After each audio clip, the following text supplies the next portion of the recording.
Бүгін мен сіздерге күшті бір лайфхак көрсетемін. Осындай полимерный гельдің түбінде қалып кеткен гельдерімізді қалай аламыз, сол туралы көрсететін боламын.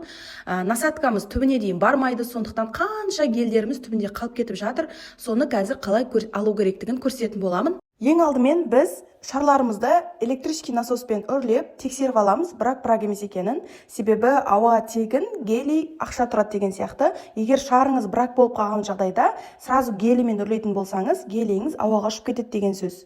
Шарларымыздың бәрін үрлеп тексеріп алғаннан кейін осылайнан шипцы деген нәрсе бар. Шардың аузын ашатын, конфетти салатын қыстырғыш сияқты. Соны алып, біз жаңағы шарымыздың аузын ашып тұрып, любой бір ұзын затпенен гелімізді түбінен алып, шардың ішіне жағамыз. Мен мына жерде қазір хамутты алып тұрмын. Хамут енді ұзын болғаннан кейін түбінен гелін алып, сосын кейін хамутпенен ішіне жағып, неге олай істеп жатырмын?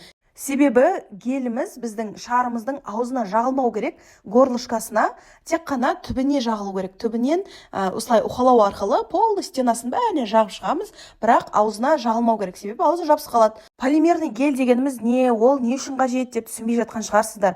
Полимерный гель деген зат, ол воздушный шардың ұшу мерзімін ұзартады. Егер шарымызға осындай гель жақпайтын болсақ, біздің шарымыз бір күнде тұрмайды, аз уақытқа ғана ұшады, кейін түсіп қалады.